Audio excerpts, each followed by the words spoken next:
चलो let's continue with the second part of chapter number 2। तो chapter 2 का part 1 major discussion is over.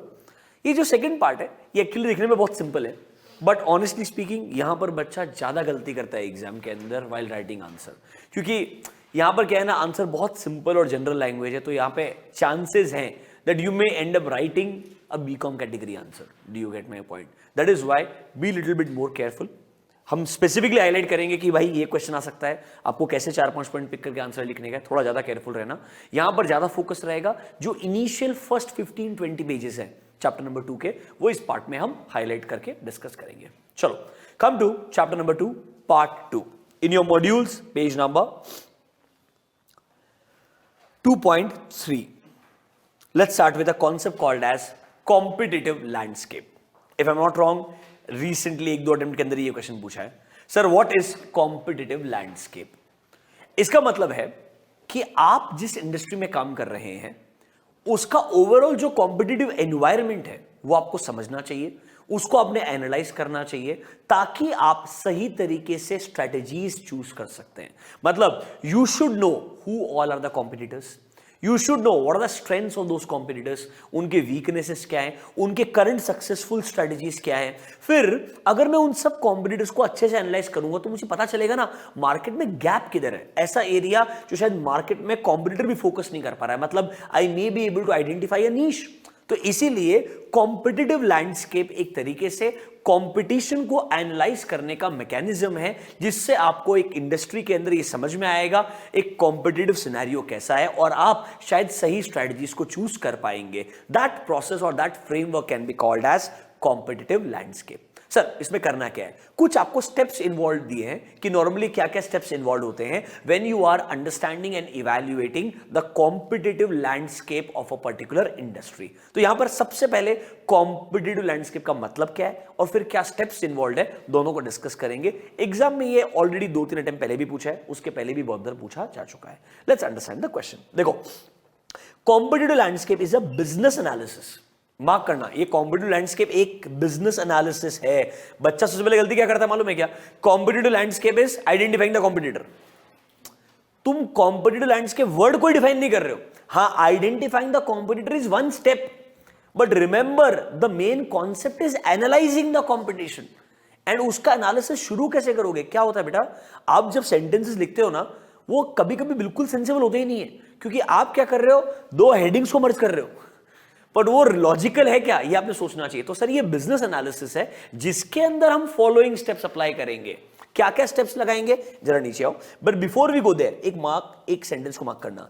N in depth investigation and analysis of firms competition will allow them to assess the competitors strengths and weaknesses in marketplace, ताकि आप लोग सही strategies को choose कर पाओगे और इंप्लीमेंट कर पाओगे। डोंट यू थिंक मैंने आपको यही तो बोला था कि sir this is nothing but analysis,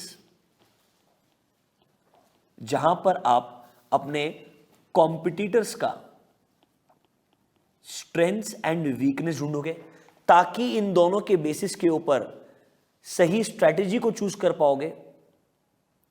strategy choice सही होगा आपका और उसके बाद में आप कॉम्पिटिटिव एडवांटेज अचीव कर पाओगे। यही पर्पस के लिए आपको कॉम्पिटिटिव लैंडस्केप पढ़ाया जा रहा है। रादर एक बात सुनो, कोई भी एनालिसिस सिंपल होता है।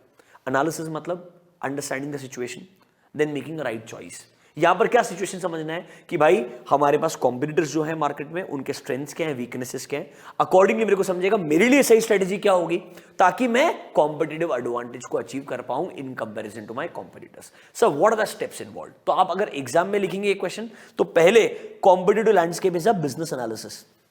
एंड इसका फायदा क्या है? सर ऐसा इन डेप्थ एनालिसिस या इन्वेस्टिगेशन करने से हमें पता चलेगा कि हमारे कॉम्पिटिटर्स के स्ट्रेंथ्स एंड वीकनेसेस क्या है, ताकि हम सही स्ट्रेटजीज को चूज करके इंप्लीमेंट कर पाएंगे।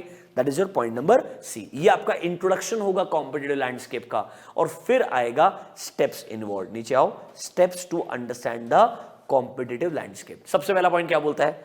Identifying the competitor. मतलब सर कौन कौन से कॉम्पिटिटर्स एग्जिस्ट करते हैं इस इंडस्ट्री में, उनके नाम क्या है, हु आर द कॉम्पिटिटर्स, उनके मार्केट शेयर क्या है, बेसिक अंडरस्टैंडिंग मिलना चाहिए। दूसरा चीज, अंडरस्टैंड द कॉम्पिटिटर, वो क्या प्रोडक्ट्स एंड सर्विसेज प्रोवाइड करते हैं इन जनरल। देखो what are their products and services. Sir क्या प्रोडक्ट्स एंड सर्विसेज बहुत अच्छे प्रोवाइड करते हैं, ये थर्ड पॉइंट में कवर होगा। मतलब उनके स्ट्रेंथ्स को आपको ढूंढना पड़ेगा। What do they do well, what kind of great products they offer, उनका मार्केटिंग स्ट्रेटेजी वगैरह बहुत अच्छा है क्या, एफिशिएंसी बहुत अच्छा है क्या। देखो सर उनका फाइनेंशियल पोजीशन कैसा है, क्या उनको प्राइस एडवांटेज मिल रहा है या कॉस्ट एडवांटेज मिल रहा है, क्या उनका नेक्स्ट मूव क्या हो सकता है आइडियली। मतलब इससे पता चलेगा what are they really good at. Number 1 was identify the competitor, number 2 was understand क्या प्रोडक्ट्स एंड सर्विसेज में वो डील करता है, एंड थर्ड में उसके स्ट्रेंथ्स क्या है, फोर्थ में बोलेगा उनके वीकनेसेस क्या है। मतलब मार्केट में उनका रिव्यू अगर खराब है तो क्यों खराब है, किस चीज के लिए खराब है। Let's say may be sir उनका रिव्यू खराब है आफ्टर सेल सर्विस के लिए, प्रोडक्ट बेचने में वो बहुत अच्छे हैं बट आफ्टर सेल सर्विस अच्छा प्रोवाइड नहीं करते हैं, तो शायद आपको वहां फोकस करना चाहिए। या सर आपका कॉम्पिटिटर प्रोडक्ट बनाने में अच्छा है, प्रोडक्ट का पैकेजिंग करने में अच्छा है, प्रोडक्ट का जो डिलीवरी मैकेनिज्म है, डिस्ट्रीब्यूशन चैनल जो है वो बहुत खराब है, जहां पर कस्टमर को बहुत चैलेंजेस फेस करने पड़ते हैं आइडियली। मतलब after placing the order 15 working days तक भी प्रोडक्ट डिलीवर नहीं होता, तो आपको डिस्ट्रीब्यूशन चैनल पे ज्यादा फोकस करना चाहिए। Understanding what exactly they are not good at is also equally important. इन सबसे पता क्या चलेगा, इन सबसे आपको सब कुछ एक पेपर पे लाओ, ये कॉम्पिटिटर है, ये उनके स्ट्रेंथ्स है, ये उनके वीकनेसेस है, इससे आपको गैप पता चलेगा किधर जरूरत है आपको फोकस करने का। इससे आपको आपके स्ट्रेटेजिक ऑप्शंस मिलेंगे, आपको पता चलेगा आपको कहां दिमाग लगाना चाहिए। देखो put all this information together and you will be able to understand exactly कौन से गैप्स को आपको फिल करने के बारे में सोचना है। मतलब ऐसा क्या करना चाहिए बिजनेस से, इस इंफॉर्मेशन से, ताकि वो अपने आप को इंप्रूव कर पाए और उनके वीकनेसेस को एक्सप्लॉइट कर पाए। ये सब स्टेप्स आपको कॉम्पिटिटिव एनालिसिस करने में हेल्प करते हैं। स्पेंड 2 मिनट्स, आराम से रीड करो एक बार, इतना अच्छे से रीड करो अगर एग्जाम में आया तो कॉम्पिटिटिव लैंडस्केप डिफाइन कर पाओ और 5 स्टेप्स को लिख पाओ। ऐसे 5 मार्क के लिए क्वेश्चन पूछे जाते हैं।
ठीक है, आगे बढ़े, लेट्स गो नेक्स्ट।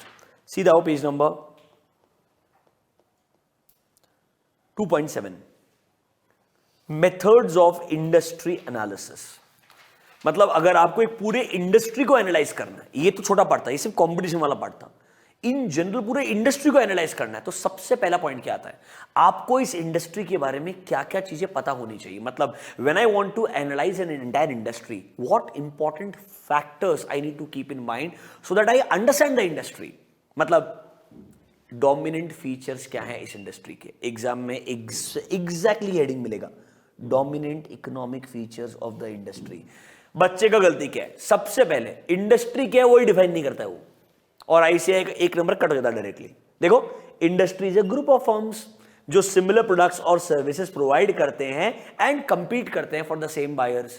पहले इंडस्ट्री को डिफाइन करो और फिर बोलो कि एक इंडस्ट्री को समझने के लिए हमने फॉलोइंग क्वेश्चंस को, फॉलोइंग पैरामीटर्स को दिमाग में रखना चाहिए। एक बहुत बड़ा लिस्ट दिया है, कोई भी 5-6 पॉइंट लिख सकते हो। सुनो, इस इंडस्ट्री का साइज एंड नेचर क्या है, कॉम्पिटिटिव राइवलरी कैसा है, डिस्ट्रीब्यूशन चैनल कैसा है, मार्जिन्स कैसे हैं, रिटर्न ऑन इन्वेस्टमेंट कैसे हैं, प्रोडक्ट डिफरेंशिएशन को कितना सपोर्ट किया जाता है यहां पर ideally.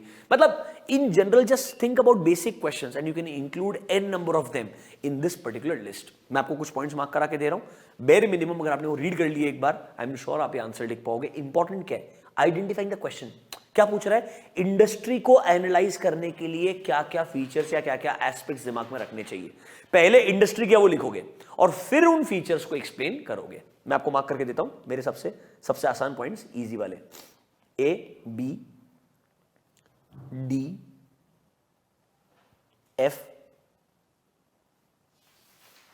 H M and N. ये अगर आपने एक बार भी रीड कर लिए आप आराम से 5 पॉइंट बिना सोचे समझे लिख पाएंगे लॉजिकली। बहुत स्ट्रेट फॉरवर्ड पॉइंट्स हैं। It's on page number 2.8। मिला आपको? सिंपल लग रहा है? आगे बढ़े, नेक्स्ट पेज पे आओ। Can you see nature and strength of competition? Simple सा हेडिंग है। बेसिकली आपको कॉम्पिटिटिव लैंडस्केप में पढ़ा दिया है कि आपने अपने कॉम्पिटिटर के बारे में बेसिक इंफॉर्मेशन निकालना चाहिए, स्ट्रेंथ वीकनेस निकालनी चाहिए, कौन सा स्ट्रॉन्गेस्ट प्लेयर है, कौन सा वीकेस्ट प्लेयर है, पता होना चाहिए। इसके लिए 2 कॉन्सेप्ट्स हैं। एक है माइकल पोर्टर्स 5 फोर्स मॉडल, आगे आएगा, याद है? कॉम्पिटिटिव प्रेशर को एनालाइज करने का model. Buyers bargaining power, suppliers bargaining power, rival sellers, याद है क्या? Threat of new entrant, substitute, सब आएगा आगे। इसके अलावा एक कॉन्सेप्ट और है, that is called as strategic group mapping. अब वो स्ट्रेटेजिक ग्रुप मैपिंग पे अलग से क्वेश्चन आ सकता है। तो इधर आओ सीधा, come to page number 2.10। Can you see identifying the companies that are in the strongest and weakest position. यहां पर एक ही इंपॉर्टेंट कॉन्सेप्ट है, स्ट्रेटेजिक ग्रुप मैप क्या होता है और कैसे बनाया जाता है। एक सिंपल सा एग्जांपल दूंगा, 2 मिनट के लिए सुनना, आराम से समझ में आएगा। बिल्कुल स्ट्रेट फॉरवर्ड एग्जांपल, 1 मिनट के लिए, बहुत टाइम स्पेंड नहीं करना है, कॉन्सेप्ट पे फोकस करना है। स्ट्रेटेजिक ग्रुप मैपिंग क्या बोलता है, मतलब क्या है इस कॉन्सेप्ट का? सर ये एक तरीका है जिससे आप एक पीस ऑफ पेपर पे सारे के सारे जितने भी प्लेयर्स हैं एक इंडस्ट्री में उनको प्लॉट करते हो और ये समझते हो कि इस इंडस्ट्री में कहीं गैप है क्या, कोई नीश एरिया बचा है क्या जिसे कोई टारगेट नहीं कर रहा है, या टारगेट कर रहा है तो कम लोग टारगेट कर रहे हैं, जहां पर मैं फोकस कर सकता है बेसिकली। इसीलिए आप स्ट्रेटेजिक ग्रुप मैपिंग लगाते हो। सिंपल एग्जांपल सुनना।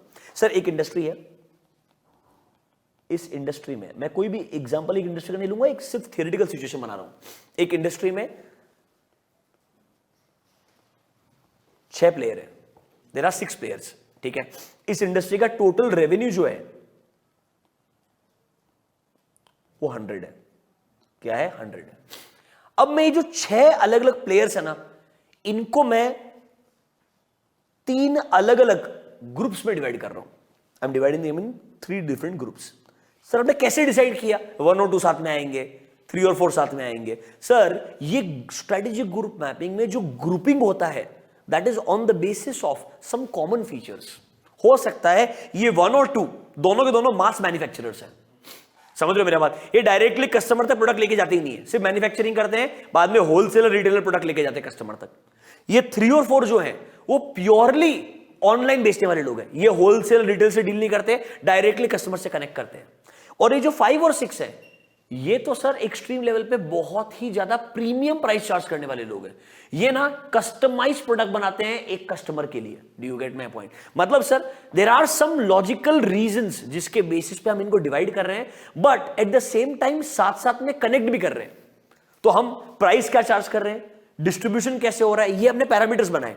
अब इसमें 1 और 2 साथ में डाले क्योंकि वो या तो सेम तरीके से डिस्ट्रीब्यूट कर रहे होंगे, 5 और 6 साथ में डाला क्योंकि वो सेम तरीके से प्राइसिंग चार्ज कर रहे होंगे। Are you understanding my point? तो ग्रुपिंग जो किया जाएगा वो कुछ ना कुछ कॉमन पैरामीटर्स के बेसिस पे किया जाएगा। फिर आप क्या देखोगे, टोटल रेवेन्यू इस इंडस्ट्री का कितना 100 है। मान लो 1 और 2 दोनों मिलकर के कॉन्ट्रीब्यूट कर रहे हैं 60% ऑफ द रेवेन्यू, ये लोग कॉन्ट्रीब्यूट कर रहे हैं 10% ऑफ द रेवेन्यू, और ये दोनों मिलकर कॉन्ट्रीब्यूट कर रहे हैं 30% ऑफ द रेवेन्यू। तो आप क्या करोगे, एक ग्राफ पेपर पे सर्कल्स बनाओगे, वो सर्कल के अंदर 1 and 2, medium size circle for 5 and 6, and a very small circle for 3 and 4. The size of the circle is representing their market share. Size of the circle is representing their market share. कि 1 और 2 मिलकर के 60% hold कर रहे हैं, 5 और 6 मिलकर के 30% मार्केट शेयर रिप्रेजेंट करते हैं, एंड 3 and 4 10% रिप्रेजेंट करते हैं। इससे पता चलेगा कि इस इंडस्ट्री में क्या प्रिफर करने वाले कितने परसेंट लोग हैं। इससे मैं डिसाइड करूंगा मुझे इस कैटेगरी से डील करने का है, इससे डील करने का है, या इससे डील करने का है। Are you understanding my point? Where do I want to enter, और या फिर कौन सबसे स्ट्रॉन्गेस्ट और कौन वीकेस्ट भी पता चलता है। Don't you think strategic group mapping एक तरीके से आपको पूरा कॉम्पिटिटिव सिनेरियो को पेपर पे लेके आ जाएगा ताकि आप सही डिसीजन दे सकते हैं। This kind of group mapping is called as strategic group mapping. Exam में आपको डायग्राम नहीं बनाने का, एग्जाम में आपको स्टेप्स लिखने हैं कैसे स्ट्रेटेजिक ग्रुप मैप बनाया जाता है। 4 स्टेप्स है, पढ़ो उड़ा दो। आ जाओ, come to page number 2.11। Are you there? How a strategic group map is formed. सबसे पहले आइडेंटिफाई करो ऐसे कैरेक्टरिस्टिक्स जो अलग अलग फर्म्स को डिफरेंशिएट करते हैं इन द इंडस्ट्री। सर या तो प्राइस के बेसिस के ऊपर, या क्वालिटी के बेसिस पे, या उनके ज्योग्राफिकल कवरेज के बेसिस पे, या उनका वर्टिकल इंटीग्रेशन बहुत ज्यादा होगा बिल्कुल नहीं होगा, वो लॉजिक हो सकता है, या सर कितने प्रोडक्ट्स वो डिलीवर कर रहे हैं। सर हो सकता है एक कंपनी एक ही इंडस्ट्री में 5 प्रोडक्ट लॉन्च कर चुका है, और एक है सर एक ही कैटेगरी प्रोडक्ट है, मतलब प्रोडक्ट लाइन बहुत ज्यादा होगा, प्रोडक्ट लाइन बहुत कम रहेगा। ये सब एग्जांपल्स है। मतलब बेसिकली ऐसे फैक्टर्स ढूंढो जो इस इंडस्ट्री को रिप्रेजेंट करते हैं। फिर जो फर्म्स सेम फैक्टर्स के ऊपर रिलाई कर रहे हैं उनको साथ में लेके आओ। देखो, plot the firms on a 2 variable map using pairs of these characteristics. और सर जो फर्म्स सेम स्ट्रेटेजी में फॉल करते हैं उनको सेम ग्रुप असाइन कर दो। जैसे हमने 1 और 2 को एक ग्रुप में डाला, 3 और 4 को एक ग्रुप में डाला, 5 और 6 को एक ग्रुप में डाला। और सर जो ग्रुप का साइज रहेगा, जो सर्कल का साइज रहेगा, वो रिप्रेजेंट करेगा उनका कितना मार्केट शेयर है। देखो, draw circles around each group and the circles should be proportionate to the size of their market share. Yes और no? This kind of strategy is called as strategic group mapping. इससे strongest weakest किधर gap ऐसा पता चल जाएगा। Real life में ये 100% follow होता है। It's a very logical strategy. Do you understand this? तो एग्जाम के हिसाब से कॉम्पिटिटिव लैंडस्केप क्या है आना चाहिए, इंडस्ट्री क्या है, इंडस्ट्री के डोमिनेंट फीचर्स क्या है मालूम होना चाहिए। तीसरा, स्ट्रेटेजिक ग्रुप मैपिंग कॉन्सेप्ट क्या और कैसे बनाते हैं ये मालूम होना चाहिए। ठीक है, पक्का, श्योर? कोई डाउट है किसी को? आगे बढ़े। 2 कॉन्सेप्ट और है, एक है की सक्सेस फैक्टर, एक है ट्रिगर्स ऑफ चेंज। क्या है? की सक्सेस फैक्टर, एंड दूसरा है ट्रिगर्स ऑफ चेंज। सबसे पहले जाते हैं की सक्सेस फैक्टर्स के पास में। 2.12 व्हाट आर की सक्सेस फैक्टर्स। सुनो मेरा बात, हर इंडस्ट्री में कुछ ऐसे फैक्टर्स होते हैं जिनके बिना एक कंपनी उस इंडस्ट्री में सक्सेसफुल हो ही नहीं सकता है। मतलब फूड इंडस्ट्री का बात कर लो, price, quality of your food, taste of your food, ambience, मतलब ऐसे मल्टीपल फैक्टर्स जो बहुत एसेंशियल फैक्टर्स होते हैं। अच्छा, जरूरी नहीं है एक ही फैक्टर सक्सेस फैक्टर होगा। देयर कैन बी मल्टीपल की सक्सेस फैक्टर्स, मतलब देयर कैन बी 2 और 3 की success factors for every industry. Sir कैसे डिसाइड करेंगे ये फैक्टर की सक्सेस फैक्टर है? सिंपल है, अगर आप एक इंडस्ट्री के 3 पेयर को कंपेयर करते हो, अगर एक सबसे ज्यादा सक्सेसफुल है, वो क्यों सक्सेसफुल है, कस्टमर उसका प्रोडक्ट प्रीफर क्यों करते हैं, अगर आपको उसका आंसर मिल गया तो पता चल जाएगा why are they successful. That why का answer is nothing but key success factors. तो सबसे पहला क्वेश्चन यही है भाई, why would a customer pick a brand over another brand? If you can get the answer to that question, that means you will understand what are the key success factors for this industry. फिर sir उनको ढूंढना पड़ेगा, समझना पड़ेगा, और ध्यान रखना ये इंडस्ट्री टू इंडस्ट्री वेरी करता है, कंपनी टू कंपनी भी वेरी कर सकता है। हो सकता है एक इंडस्ट्री में मल्टीपल की सक्सेस फैक्टर्स रहे, बट रेयरली 2 या 3 से ज्यादा रहेंगे। एग्जाम में क्या लिखोगे, ढंग से सुनना। पॉइंट नंबर सी इंपॉर्टेंट है sir, answer to these questions will help you in identifying key success factor. मतलब on what basis customer choose between competing brands. फिर सर ऐसा क्या है सेलर के पास में जिससे वो कॉम्पिटिटिव एडवांटेज को सस्टेनेबल तरीके से अचीव कर पा रहा है। सस्टेनेबल कॉम्पिटिटिव एडवांटेज मतलब एज है आपका against competitor, but not just for 1 year, you have an edge for years. So you have this strong position not just for 1 or 2 year, ये सस्टेनेबल है, मतलब for a longer period of time आपने achieve किया। कैसे achieve किया, उसका जो answer है that is nothing but key success factor.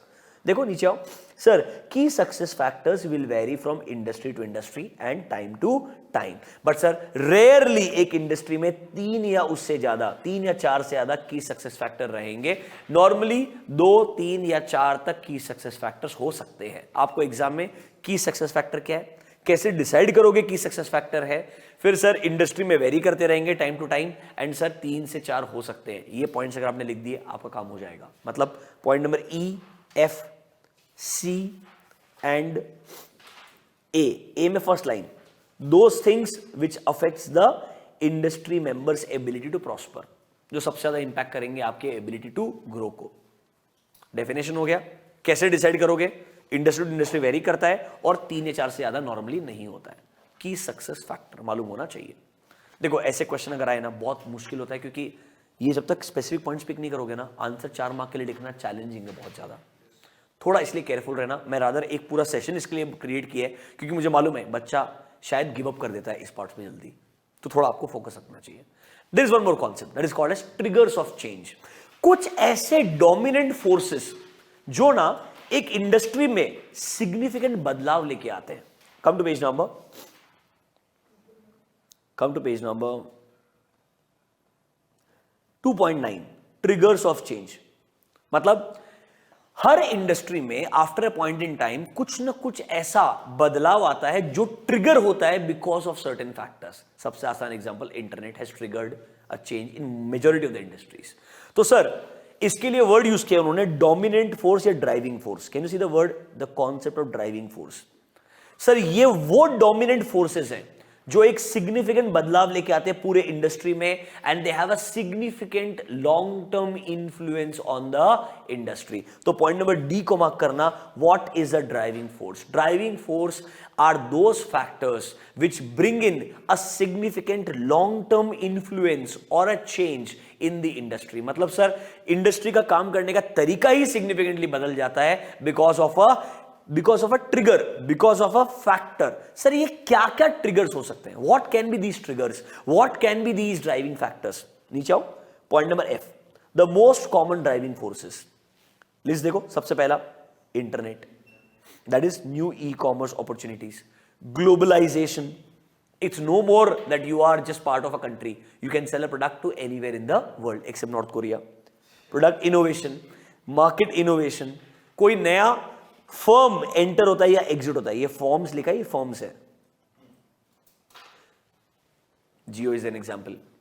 समझ रहे हो मेरा बात? सो आई एम ट्राइंग टू से दीज आर सर्टेन ट्रिगर्स और example of triggers how they can impact an industry permanently. Sir आपको क्या करना पड़ेगा? सबसे पहले ढूंढना पड़ेगा ये ट्रिगर्स क्या क्या है, फिर इन ट्रिगर्स को एनालाइज करना पड़ेगा और सोचना पड़ेगा इन ट्रिगर्स का इंपैक्ट इस इंडस्ट्री पे कैसा आएगा. सर ये किधर लिखा है? ऊपर पॉइंट नंबर ई में लिखा है. देखो, analysing the driving force has 2 steps. Identify करो क्या ड्राइविंग फोर्सेस है और सोचो इनका इंपैक्ट इंडस्ट्री पे क्या आने वाला है, ताकि आप अकॉर्डिंगली अपने बिजनेस के लिए स्ट्रेटजीज को बना सकते हो. तो आपको एग्जाम में क्या करने का है? Point number D, E and F इतना ही पढ़ के रखा तो बहुत हो गया. Even if it's a 4-mark question, driving force are those dominant forces जो biggest possible influence लेके आते हैं for a long term in case of an industry. हमको सर ढूंढने पड़ेंगे ऐसे driving forces क्या क्या है और उनका क्या क्या impact आ सकता है, इसको evaluate करना पड़ेगा. सर normally driving forces जो generally impact करते हैं industries को, example 1 2 3 4. Answer done. वापस से क्या क्या पढ़ा? Competitive landscape क्या है? Industry and industry के dominant features क्या है? समझ रहे हो मेरा बात? Strategic group mapping क्या है? की सक्सेस फैक्टर क्या है, ड्राइविंग फोर्सेस क्या है और उसके एग्जांपल्स क्या है. समझ में आया क्या? देखो आप इस तरीके से अगर आप सोचोगे ना तो हर एक क्वेश्चन को आप सही में पढ़ पाओगे. क्लियर है? एक आखिरी चीज, कम टू पेज नंबर, एक डायग्राम रहेगा 2.7 कॉन्सेप्ट ऑफ स्ट्रेटेजी एनालिसिस. कुछ नहीं, बहुत इजी है. ये देखो, can you see internal and external analysis. ये बेसिकली क्या बोल रहा है मालूम है क्या? ये strategy analysis here represents nothing but your current situation analysis. कि आज आपका इंटरनल एनालिसिस मतलब स्ट्रेंथ वीकनेस ढूंढो. एक काम करो, इंटरनल के बाजू में लिख लो identifying strengths and weaknesses. External के बाजू में लिख दो आइडेंटिफाइंग अपॉर्चुनिटीज एंड थ्रेट्स.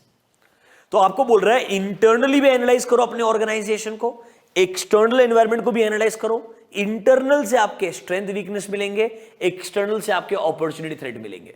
इसका फायदा क्या है? इसका फायदा है तुम इसके बाद में सही स्ट्रेटजी चूज कर सकते हो. आप एसओ अचीव करना चाहोगे, अरे हाँ या ना, जहां पर वीकनेस उसको स्ट्रेंथ में कन्वर्ट करके अपॉर्चुनिटी को ग्रैब करना चाहोगे. So after analysing your internal and external elements, आप सही स्ट्रेटजी को चूज करोगे, उस स्ट्रेटजी को बनाओगे, उसको इंप्लीमेंट करोगे और अपने ऑब्जेक्टिव्स को अचीव करोगे. तो स्टेप सिंपल है, बट ये इंटरनल एनालिसिस और एक्सटर्नल एनालिसिस में क्या क्या आता है ये हमको डिस्कस करना है. देखो एक काम करो, आउटकम पढ़ लो. आउटकम क्या है? देखो, इंटरनल एनालिसिस के बाद में क्या आएगा? आपको आपका स्ट्रेंथ और वीकनेस पता चलेगा. एक्सटर्नल का आउटकम क्या है? आपको आपके अपॉर्चुनिटी एंड थ्रेट पता चलेंगे. इससे आप क्या करोगे? सही स्ट्रेटजी को ढूंढोगे, उसे सेलेक्ट करोगे, उसे इंप्लीमेंट करोगे और रेगुलरली मॉनिटर करते जाओगे. मतलब है पूरा का पूरा स्ट्रेटेजिक मैनेजमेंट का कॉन्सेप्ट ही. हाँ, बट इंटरनल एनालिसिस में क्या आता है और एक्सटर्नल एनालिसिस में क्या रहता है, ये इंपॉर्टेंट है. Come to internal analysis. सबसे पहले अपना खुद का एग्जिस्टिंग परफॉर्मेंस को एनालाइज करो. मतलब आपका आज तक का प्रॉफिटेबिलिटी कैसा रहा है, रेवेन्यू का नंबर कैसा रहा है, कस्टमर सेटिस्फेक्शन कैसा है, प्रोडक्ट क्वालिटी कैसा रहा है, मैन्युफैक्चरिंग कॉस्ट कैसा रहा है, एचआर कैसा है आपका। Don't you think it's more like आज तक का हमारा करंट सिचुएशन को एनालाइज कर रहे हो, हमारा परफॉर्मेंस को आप इवैल्यूएट कर रहे हो। फिर क्या बोल रहा है, देखो सर साथ साथ में ये भी देखो आपके जो करंट स्ट्रेटेजीज हैं, जो आज तक पास्ट में आपने फॉलो की है, जो आप आज फॉलो कर रहे हो, वो किस चीज से इंपैक्ट हो रही है। डिटर्मिनेंट एनालिसिस का मतलब है पास्ट एंड करंट स्ट्रेटेजीज किस किस से इंफ्लुएंस होकर आई है, क्या क्या प्रॉब्लम्स और इश्यूज आपने फेस किए हैं, क्या क्या अच्छी चीजें आपने अचीव की हैं। देखो what all problems you have faced, what all capabilities you have identified, आपके bottom line strengths and weaknesses क्या है ये आप ढूंढने का ट्राई कर रहे हो। मतलब आपका परफॉर्मेंस एंड आपके स्ट्रेंथ्स एंड वीकनेसेस को आइडेंटिफाई करना, what you are good at, what you are bad at, what are your capabilities जिससे आपको एज मिल रहा है, व्हाट आर योर वीकनेसेस जिससे आप पीछे रह रहे हो, ये सब कुछ इंटरनल एनालिसिस में आएगा। अब सर एक्सटर्नल एनालिसिस क्या है, कस्टमर क्या चाहता है, कॉम्पिटिटर क्या कर रहा है। So mark the words, customer analysis, competitor analysis, पूरा industry that is the market analysis and overall business environment analysis. Bottom line this is your PESTLE analysis अगर आप मुझे पूछोगे तो। बट पेस्टल के साथ में यहां पर माइक्रो एलिमेंट्स भी है। Pastel was only macro, BCK याद है क्या, बीसीके इंटरनल एक्सटर्नल, एक्सटर्नल में माइक्रो मैक्रो दोनों थे, तो जो पहले दो है कस्टमर कॉम्पिटिटर वो माइक्रो है, और मार्केट और एनवायरमेंटल इज मैक्रो, अगर याद आया तो।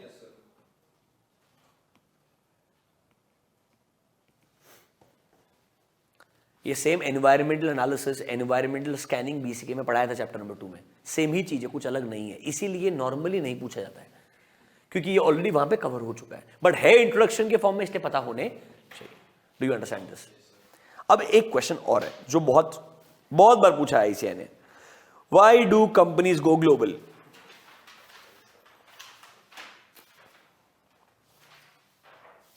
अच्छा पेज नंबर 2.18 पे आओ,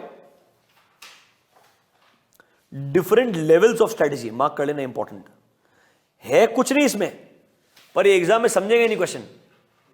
2.18 अरे तुम्हारा सिलेबस का समरी है, corporate level strategy, business level strategy, functional level strategy, और लास्ट में एक नया ऐड किया है, कौन सा, ग्लोबल स्ट्रेटेजी। इसीलिए अगला कॉन्सेप्ट है गोइंग ग्लोबल।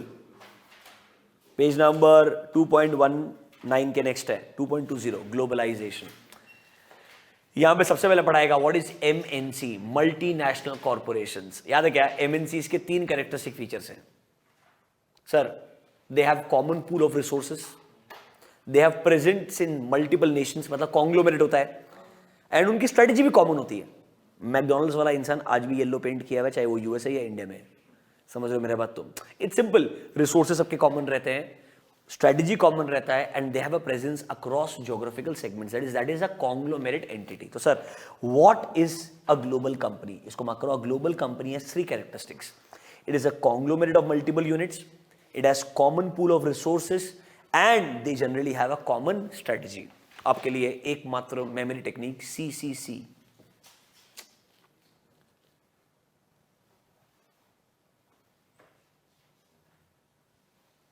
ठीक है।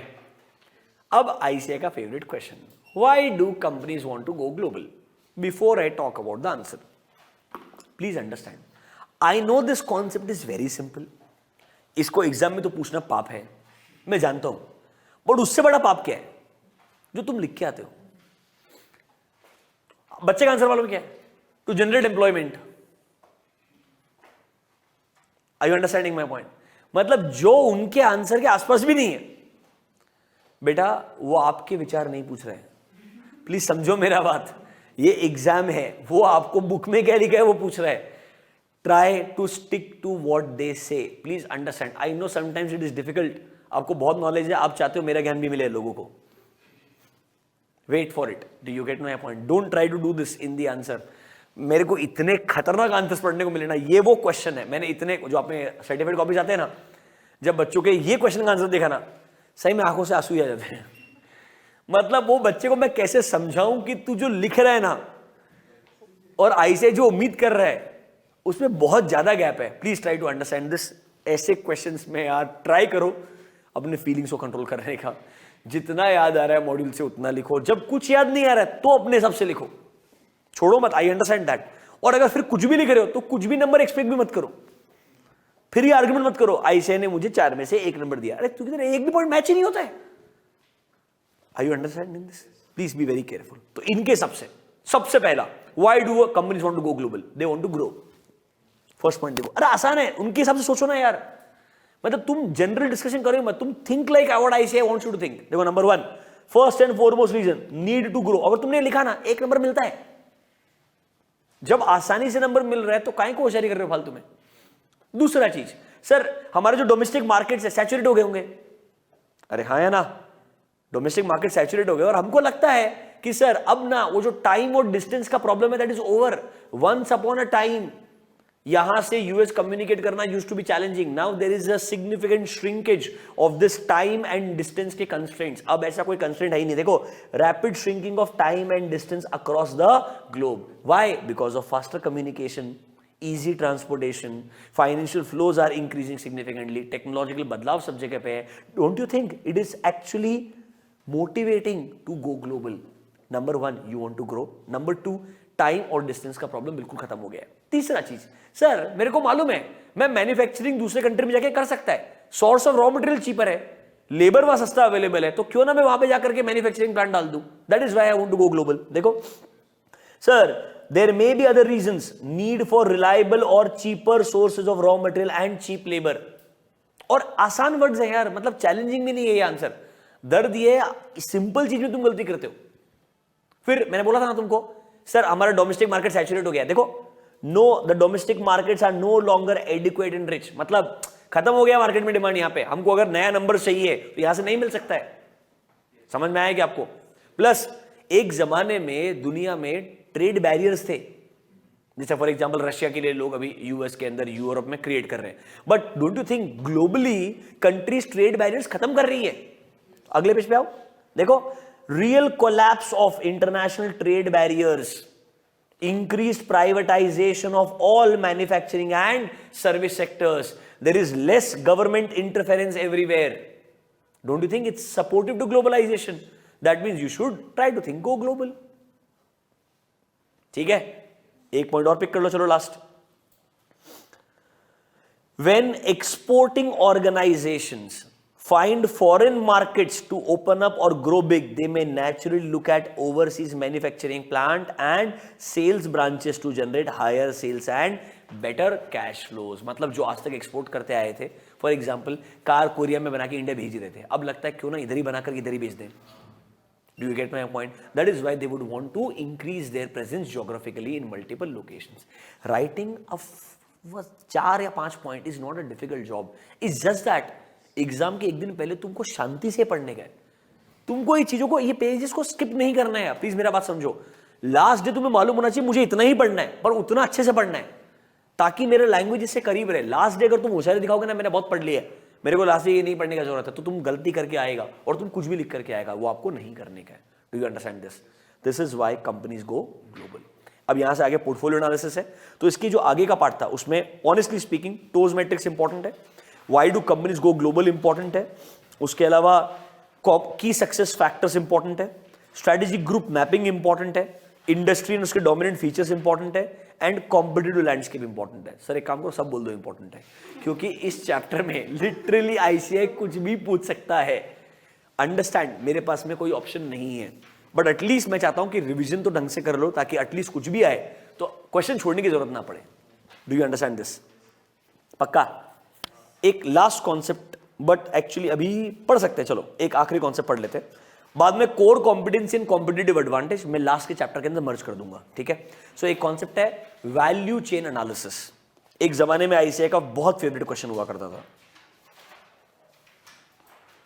Page number 2.39, value chain analysis.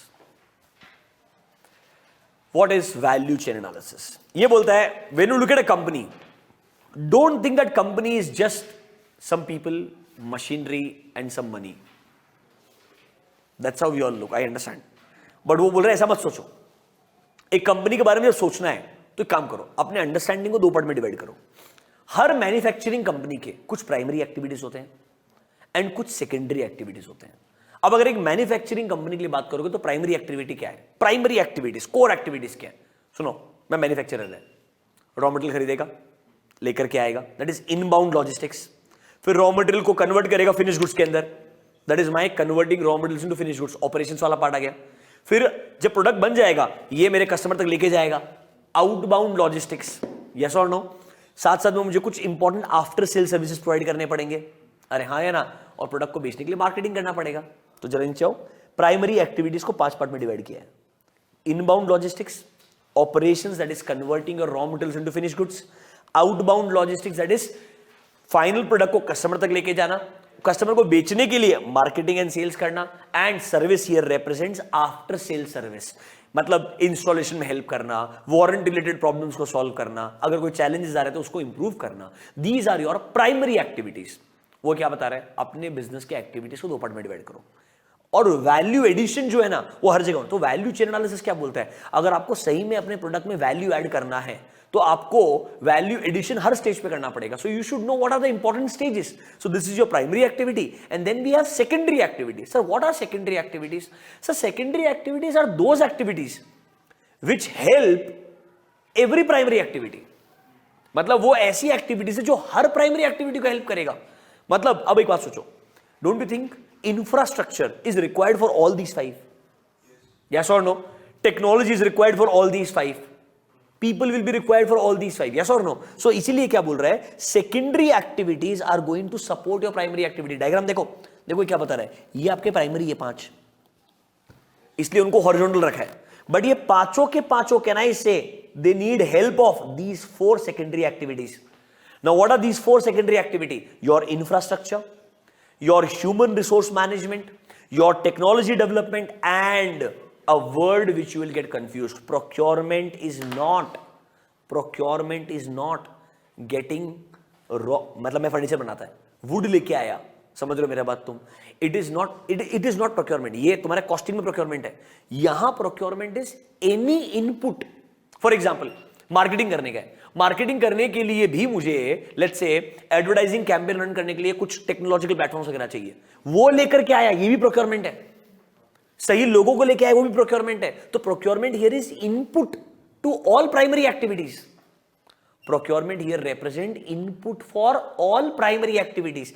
ये सिर्फ फिनिश गुड्स बनाने वाला रॉ मटेरियल नहीं है, वो तो इनबाउंड लॉजिस्टिक्स में आ गया। ये रिप्रेजेंट करता है कोई भी प्राइमरी एक्टिविटी के लिए जो भी इनपुट्स आपको लगेंगे। सुनो, operations, converting raw material into finish goods, उसके लिए लोग लगेंगे, वो भी इनडायरेक्टली आपके प्रोक्योरमेंट के अंदर आते हैं।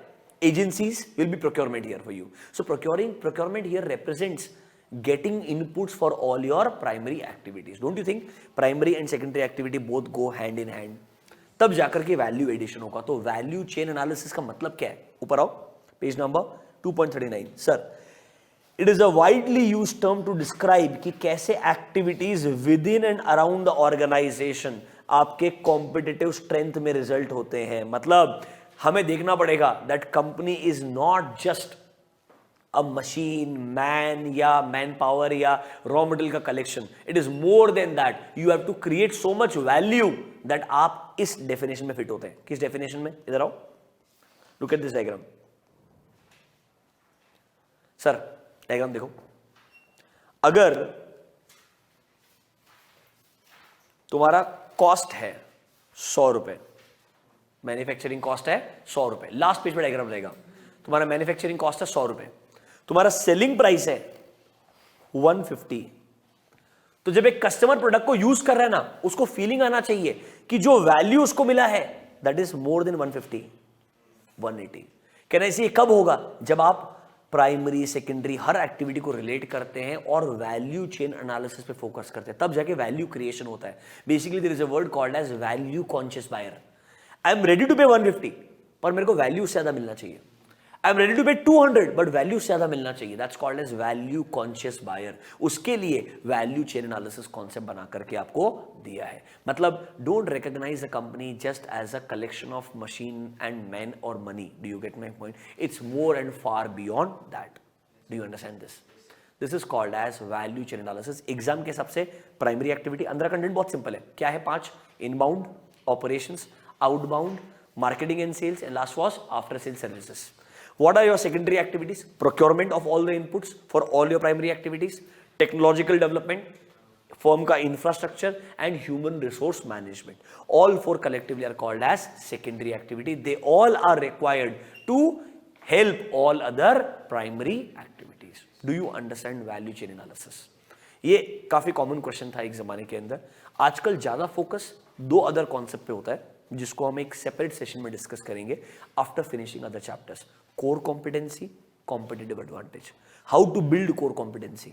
कॉम्पिटिटिव एडवांटेज को सस्टेनेबल बनाने के लिए क्या क्या चीजें पता होनी चाहिए. ये चीजें तब समझेगी जब आपको आगे के चैप्टर्स का अंडरस्टैंडिंग और बेटर आएगा. But other than these two concepts, major coverage of chapter number 2 is absolutely done. Comfortable? I know बहुत डिटेल में सब कुछ ट्राई किया कवर करने का, मेजोरिटी पार्ट को.